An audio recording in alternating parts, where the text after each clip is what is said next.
I didn't know if I'd ever see Arkansas sell out basketball season tickets again, just with the program where it had been, and just viewing habits changing and all the games on TV, et cetera. When you got here, did you think you guys could sell it out before the season started? I mean, I do think, Bob, that it's our job as a coach is to win games, graduate players, prepare guys for life, and also market. And our job is to try to help fill buildings. That's part of our job. I mean, marketing a program has been something that, I think I grew up watching my dad sell out Williams Arena in Minnesota, and then they had a closed circuit TV, the games in the hockey arena when men's basketball was playing. And when I was at Rapid City coaching in the old CBA, how do we shatter attendance records in the minor leagues were some of the meetings that I had with our owners. And certainly at Nevada, we got to the point where we were sold out there many nights. And so, you want to try to create a demand for your ticket. Obviously with the 20,000 seat building, that, it's a tough thing to do, whether you're in college or the NBA. It's not easy for NBA teams to sell out in buildings that are that big. That's why you see a lot of NBA buildings, newer ones, maybe a little bit smaller, at least in markets that aren't huge. So a huge, I think that the Elite Eight run had a lot to do with that. There's excitement. And then, hopefully the fans respect the style of play we play as well. And didn't you sell tickets for the Clippers, right? I didn't know my wife was going to put me on blast. I like to say that I was an assistant player personnel director, but yes, I did sell tickets for 3 months. And Bob, that is not an easy sell in Los Angeles at that particular time. If you look at the year that I sold tickets for them, which I think was 87, 88, they were not very good. Well, see, if you could sell tickets for the Clippers, you could sell for anybody. I got salesman of the month twice, 2 out of my 3 months selling tickets. So okay. I take great pride in that. Got a little bonus as well. Okay, well, that's good.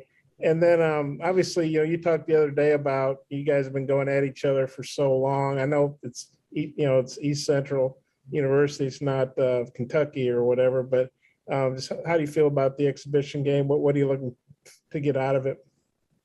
I mean, just, playing against somebody new is really, really needed. If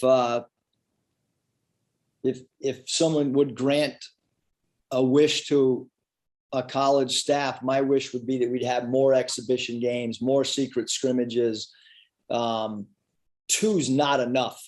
As a news flash, if you go 8 of your 10 weeks in the summer, and then you practice in September and October, and you're going to tell us that you get 2 between all that time and, November 6th or 7th or whenever the first night is for college basketball, it's too long. We need more game-like situations to develop our players. So this is much, much, much needed. There's a reason the NBA used to have 7 exhibition games and now they have 5 or more. It's because you need to, in order to develop your players, you've got to be in game-like situations with real refs and not behind closed doors, playing against yourself every day. So much, much needed. What's your thoughts on being ranked 16th with so many new guys? Yeah, I mean, I think it's I think there's a lot of respect for the returning players, and there's respect for the incoming guys. But I mean, I love to read other, coaches' comments and across the country. And I mean, quite frankly, I'm not so sure how anybody's not going to finish in last place when I read all the quotes about how great everybody is. So I'm the exact opposite. My staff's blasting me every day because I see 102 holes in our team, and I'm reading all these quotes and highlighting all the articles from around the league and other teams that we're playing this year. And I mean, hopefully we can win a game at some point this season based on how optimistic everybody is. Okay, well, I got a couple more, but I'll turn it back to Mike. Thanks, Eric. Thanks, Bob. Andrew. Hey, Coach, obviously chemistry is going to be a huge point of emphasis for your team as you're integrating these new pieces. How early in the season do you think you'll be able to tell whether or not your team is gelling the way you want them to, or is it something that kind of just evolves throughout the entire season?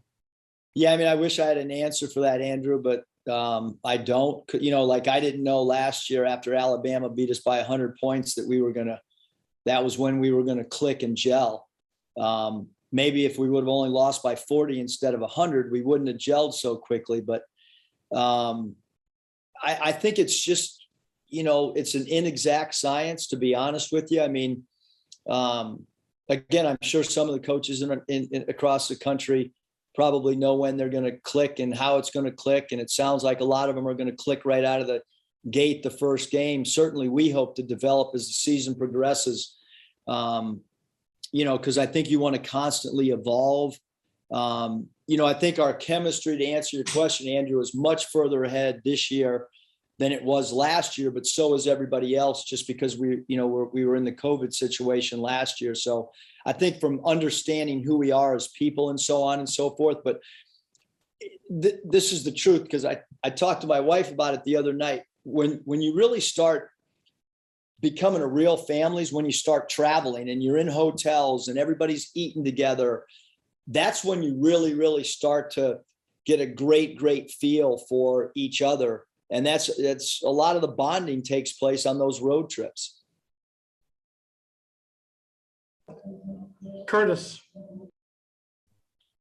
Hey, Coach, I know defense and rebounding were big keys to the team's success last year. I'm just curious, based on what you've seen so far, your thoughts on the potential of this year's team in those areas. I mean, I think we should be a better defensive team with our length, but right now we're way behind defensively. We haven't bought into guarding the 3-point line like I would like. We haven't bought into guarding guys individually like we liked. Some of the new players, I actually had a conversation this morning with a DC Tony, and he said, Coach, all this off-ball defensive terminology and your expectations for us to be at the nail and at the bottom of the eye, all those things I've never done. He's used to just trying to guard his guy and not understanding that, when you're not on the ball, those 4 players have to be attached with the on-ball defender. All 5 guys are attached to a string, and how when one guy moves, the other 4 guys have to move. So I think we're behind right now, Curtis, defensively from where I would like to be in a lot of different areas. We're not a very good take a charge team. We're not a very good shot blocking team. If you don't block shots, you better take charges. Well, we haven't exhibited that in practice yet. We don't guard off the dribble drive as well as we're going to need to, and we don't guard the 3-point line. So, and we're not very good in transition defense. So I don't know what we've done good so far defensively, other than we got a lot of really good looking drills that look good at, on paper, but I don't know if we've proven defensively much at all, Curtis. So a lot of growth there. What was the other? Rebounding. Oh yeah. I think we'll be better rebounding. We are a better shooting team. And usually when you're a better shooting team, you take a hit at the other end. And when you're a good defensive team, you're probably not a great offensive team. It's just kind of, you look back historically, whether it's an NBA, AAU team, high school team, college team, when you're really good defensively, a lot of times, you might not be great offensively. It's hard to get both sides of the ball. But we'll get better as we progress for sure. I think it probably just answered my next question to a degree, but obviously with these exhibitions, there's a lot of focus on you and what you need to work on as a team. But I also know that you're really detail oriented and in-depth with scouting reports, game planning, and things like that. Do you introduce any of that stuff in these scrimmages and exhibitions? And I mean, is it too early to do that now, or are you going for it? No, I think that's a great question. So what we'll do for the game Sunday is it'll be all Arkansas. I mean, I'm only concerned with how do we get ourselves ready for opening night. That's That's what I'm thinking about today. That's what we're going to do on Saturday. That's what we'll do on our shoot around game day practice on Sunday. I'm not going to have a light practice on Sunday because we play. It's how are we getting better? We still got these 2 exhibition games, and then we have 12 days between the North Texas game and the first game. So how do we get ourselves ready for what really counts? But we will go into in-depth scouting report when we play North Texas. We have a little bit more film that we can go off, and I think that'll start our players understanding, what they're going to be dealing with going into our regular season game against Mercer. Scotty. Hey, Coach, just outside of being able to, dunk the ball with, I guess, relative ease, what do you view as some of the best things that Connor brings to the floor offensively when he's operating inside the arc, and how does that help you? Yeah, I think Scotty, obviously we talked last time about being a dynamic roller and how we didn't want him to rely so much on pick and pops, but our offense, he's a really good passer. Connor is. He's got really good court vision. He understands offensive spacing as far as our offensive sets and where to go. And he actually kind of a traffic cop at times where he can dictate to other players that might not know the plays as well. So he's a cerebral guy. I think the passing, the dribble handoffs, understanding where to space out, and then how do we get him to play a little bit more inside the 3-point arc or some of, the themes and stuff that we've talked about up to this point. You can obviously tell me to slow my roll if you'd like, but what is like the next step for Jalen in terms of potentially, maybe becoming a cornerstone type guy for you? Because I think it's pretty clear he's got the talent and the leadership qualities. Yeah, I think Scotty, he's got a bigger role offensively. I think people could kind of see that in the red and white game. We're completely confident with him taking a 3 ball, although we don't want our center spot to strictly be 3-point shooters. I think Jalen can be a dynamic role player. I think he can be a force down low and command double teams or command dig downs by the defense, which will open up spit out plays. He's really unselfish, really tough. Right now he's one of the first guys to the floor for a loose ball. He's also a guy that's willing to take charges. He's one of the very, very, very few players on our team right now willing to take a charge. Alexander. I don't have anything. Thank you. Jerry, you have anything for Coach? Coach, one question. There's obviously a lot of accomplishments from coaches in the SEC. I'm wondering what's the likelihood of winning a game by out-coaching the other guy? Or is it, or is it the coaching so good that that's not realistic? I hope it's realistic because we're getting paid to try to, I hope we're not just getting paid to out-recruit people. But I think it's a great question, Jerry. I mean, I can tell you that in my first SEC head coaches meeting, while it was going on, I texted my wife and said, Danielle, somebody in this room is going to finish in last place, and whoever it is a really doggone good coach. So I do think that, I do think that our league right now, and I said it the other day, Jerry, because I got friends that, I got a lot of friends that I'm really close with that live in California. They don't know all the SEC football coaches. My buddies in San Diego, they know who all the SEC basketball coaches are. I don't know, how long that's been since that's been a comment that you could actually say. We all know how great the SEC football is, but I think our SEC basketball is underrated. Not just from a coaching perspective, but I think the talent, the number of players that are getting drafted, all those things. I don't think that SEC basketball takes a back seat to any sport at all, to be quite honest with you, because I love to study and watch other sports. And, I mean, you just look at the accomplishments of the coaches in our league. But then having said that, I mean, you know, there's certain coaches you coach against and you feel their impact in games, and there's other ones that you know, maybe not as much. So I think that's same thing in the NBA. I mean, I could take my time in the NBA and I could just rank them 1 through 30. I could rank which guys were great and late. Like, you don't never wanted to coach against Hubie Brown in a late game situation. I told our staff in Golden State, if we're not ahead by 7 points or more in the last 2 minutes against Memphis, we're not beating Hubie Brown. I can promise you that. And if your teams didn't execute against Pat Riley, you weren't winning the game because his teams executed so well. If you're not good in after timeout plays against Jeff Van Gundy, you're going to get your butt kicked. And I mean, obviously, you know, we're competing against each other, so I'm not going to give that strong of opinion about, you know, the coaching in our league. But certainly, you know, like in anything in life, there's guys that are ahead of other guys, you know, coaching wise. Just as a follow, what made Hubie Brown such a good coach in those last 3-4 minutes of games?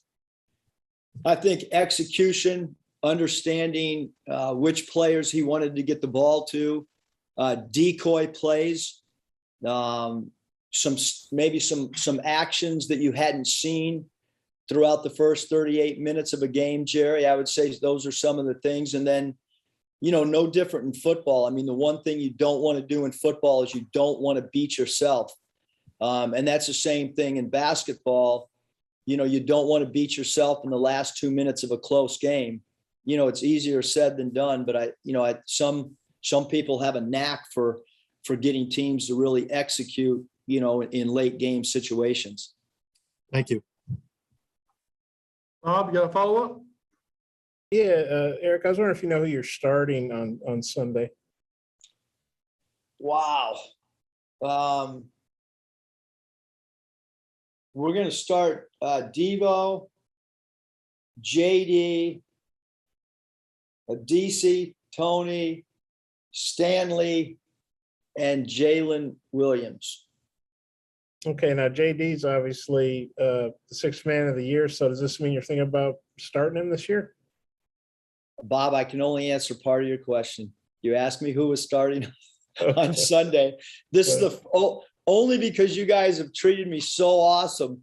I've never told anybody who we're starting this early, but out of incredible respect for this group, we told you who we're starting, but I don't know what'll happen after that, Bob. Actually, I shouldn't even, if there's any way I could retract that starting lineup, because I have no idea what's going to happen in practice today or what goes on in injury. So I will say, as of today, that's who we would start if we were playing today. Things can change. Things can change between now and Sunday. That's a projected starting line. There, thank you, Bob. Good work. And then do you rotate guys in like you would in a normal game, or do you sub 5 for 5? Or how do you plan to handle the rotation and stuff? I mean, the game will dictate. I guess if we get off to a bad start, we could go with the hockey line change pretty quick and go 5 for 5. I used to do that in the old CBA, but only when we got behind real quick and played bad as a group. Hopefully we have a normal rotation where we come in with the 6th man, the 7th man, the 8th man, and probably stop right at a 9-man rotation, at least through the first 7 or 8 minutes. And then Max Pendry, I honestly don't remember him from a couple of years ago, but this game get put together because of your all's relationship, or what do you think of Max? Yeah, no, for sure. I mean, Max, was at Ashland College, which is where my father got his first start. Actually got his name through Gary Urchek, who was the first player that my dad ever recruited at Ashland. And Gary knew Max. He came here. He did an incredible job for us. He did such a good job that when Coach Crutch left and went to be the head coach there, he brought Max with him because he had great respect for Max. And then when Crutch went to Oregon, administration gave the job to Max. So, but for sure, if he was not the coach there, we would not be playing this game. I think it's a really, really, really cool story to have a former GA 48 months later, whatever, now as a head coach. in college is really, really cool. And that's what we want. We want opportunities for all the guys that work here to be able to elevate their career and move on to bigger and better things. And certainly for Max to be a head coach is really, really special. And one more, Stanley was saying after the game the other day that Jalen just talks constantly, really has a motor going, I guess. And just wondering, is there anything in particular that, I know you like vocal guys, is there anything in particular Jalen hits on, or just what do you think about, still a relatively young player, being that vocal with everybody? Yeah, I mean, we need his voice. I mean, he and Devo probably talk as much as any two guys on the team, and with so many new players, we need our returning guys to be very, very vocal. Connor's gotten more vocal over time. JD's gotten more vocal. Trey Wade, very, very vocal. I would say Jalen, Devo, Trey Wade are our top three talkers. And then Jackson Robinson came in as kind of a quiet, but he's turned into a guy that's really improved as a communicator as well. I guess it was actually you that said that the other day, but anyway. So you got me and Stanley confused? Well, no, I think we asked Stanley about what you said, and he said, man, Jalen's always talking. So that's what was in my head, So anyway. Okay, thanks, Eric. Thanks, Bob. Curtis, you got a follow-up? Yeah, Coach, you mentioned Trey Wade. I saw him getting a pregame workout before the Red-White game. Just curious if there was any progress updates on him and maybe what you were seeing out of him prior to his injury. Yeah, I mean, with Trey, I think Curtis will probably see tomorrow where he'll be able to go about 30 minutes non-contact. But, we're still looking at like opening night, is what we're hoping for Trey and for Kamani. Neither one will play this weekend. Thanks. Oh, there are tickets available for the game Sunday. There's a small allotment because obviously the students are on fall break. So there are going to be tickets for sale.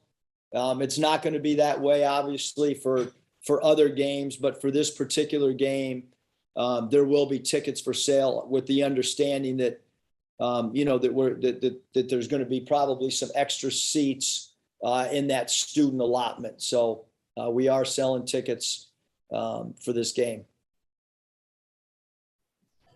Are you personally selling the tickets, or What's that, Bob? are you personally selling the tickets like when you were with the Clippers? I got to go. I got to make some sales calls. Hello, this is Eric Musselman. We have 2 tickets available. Would you like to purchase? Please give me your credit card. Thank you. Thanks, Coach. Appreciate it. See you guys.